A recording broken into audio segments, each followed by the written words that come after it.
অভিষেকের বিরুদ্ধে মুখ খুলে দলের রোষে কোহিনূরকে শৃঙ্খলা ভঙ্গের নোটিশ পাঠালো তৃণমূল। ঠিক কি বলা হয়েছে সেই নোটিশে জানবো সুমন মহাপাত্রের কাছ থেকে। সুমন, দেখো, কোহিনূর মজুমদার TV9 বাংলা একেবারে দলের পোল খুলে দিয়েছিলেন বলা চলে। অভিষেক বন্দ্যোপাধ্যায়ের বিরুদ্ধে একের পর এক অভিযোগ তিনি করেন এবং আইপ্যাকের টাকা নেওয়া থেকে শুরু করে অভিষেক বন্দ্যোপাধ্যায় কিভাবে কর্পোরেট একনায়কতন্ত্র দলে চালাচ্ছিলেন এইগুলো সম্পর্কে কোহিনূর বলেন। তারপর কোহিনূর মজুমদারকে শোকজ নোটিশ পাঠানো হয়েছে। বলা হয়েছে 24 ঘন্টার মধ্যে জবাব দিতে হবে। ডেরেক ওব্রায়েন তিনি এই চিঠি পাঠিয়েছেন এবং বলেছেন 24 ঘন্টার মধ্যে যদি জবাব না দেন তাহলে কিন্তু তার বিরুদ্ধে ব্যবস্থা নেওয়া হবে। একেবারেই ধন্যবাদ সুমন তোমায়। এর আগে TV9 বাংলাকে কোহিনূর ঠিক কি বলেছিলেন একবার শুধু।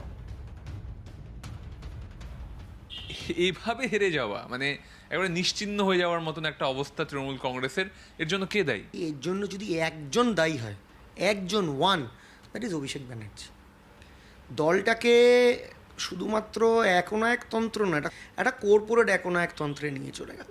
যে দল গ্রাসরুটের সঙ্গে মিশে যাওয়ার কথা সেই দলটাকে নিয়ে চলে গেল ক্যামাক স্ট্রিটের 6 তলা আর 7 তলা। আপনি ভাবুন যে 98 সাল থেকে কেউ তৃণমূল করে, মার খেয়েছে, ধর খেয়েছে, বাড়ি ছাড়া হয়েছে, তাকে ক্যামাক স্ট্রিটের সিঁড়ির তলায় ঘন্টার পর ঘন্টা বসে থাকতে হচ্ছে অভিষেক ব্যানার্জির পিএর সঙ্গে দেখা করার জন্য।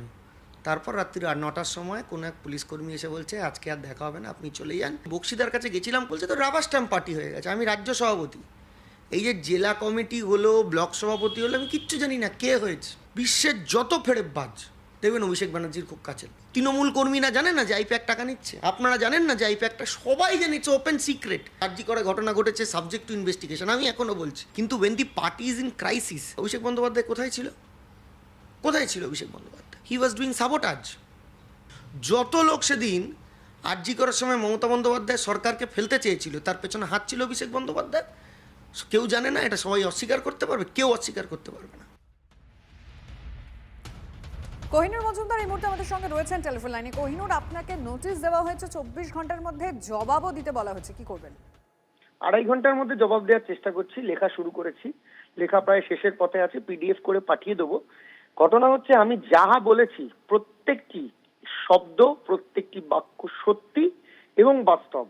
আমি চ্যালেঞ্জ করছি তৃণমূল কংগ্রেসের মাননীয় সাধারণ সম্পাদক বা তার পিএ বা তার কোনো কেরানি আমার সঙ্গে যে কোনো পাবলিক ডোমেনে তর্কে বসুক। আমি যা বলেছি কর্মীদের মনের কথা, কর্মীদের কথা, এবং আমি আমার বক্তব্যের উপর এখনো স্ট্যান্ড আছি। কোনো ক্ষমা চাওয়ার প্রশ্ন নেই। যা বলেছি ঠিক বলেছি এবং কর্মীদের কথা বলেছি। ধন্যবাদ আপনাকে।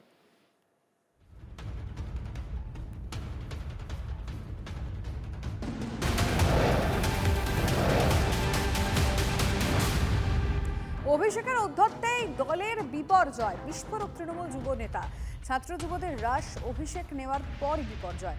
তো সুপ্রিয় চন্দ্রের সব ব্যাপারে ছড়ি ঘোরাতো ক্যামাক স্ট্রিট ও আইপ্যাক। দলের ভরাডুবির দায় অভিষেকের ঘাড়েই চাপালেন তৃণমূলের যুব নেতা। রাজ্যে দীর্ঘদিন ধরে ছাত্র নির্বাচন বন্ধ, তাতে কি ফলাফল হয়েছে পরের কথা। প্রথম কথা হচ্ছে আমরা ভালো লিডারশিপ খুঁজে পাইনি। প্রতিটা কলেজে যেসব মাস্তান লুম্পেন চলে তার ফল হচ্ছে আমাদের আরজি কর, তার ফল হচ্ছে আজকে কসবা ল কলেজ। তৃণমূল ছাত্র পরিষদ, তৃণমূল যুব কংগ্রেস, তাদের আবার ইকোনমিক্স কি? তারা শুধু কলেজ গেটে ফেস্টের নামে কিভাবে টাকা তুলবে। ছাত্র রাজনীতিতে ছাত্ররা উঠলো না কেন? কবে থেকে উঠলো না? দেখা যাবে তবে থেকে উঠলো না যবে থেকে শাসক দলের হ্রাস বা ছাত্র যুব সংগঠনের হ্রাস কার্যত অভিষেক বন্দ্যোপাধ্যায়ের হাতে। কারণ পরবর্তীতে আইপ্যাক কালচার আর প্রথমে ক্যামাক স্ট্রিট কালচার। কি করতে হবে, কি প্রেস বাইট দিতে হবে, কোন ছাত্রকে নেওয়া যাবে, কোন ছাত্রকে নেওয়া যাবে না, তার চেহারা ছবি কেমন, তার ব্যাংক ব্যালেন্স কত। মূল কারণ হচ্ছে অ্যারোগেন্স। দিস ডিফিট, মানে the reason behind this defeat is absolutely the super arrogance, and super arrogance of not only the Kalighat, super arrogance of Camac street.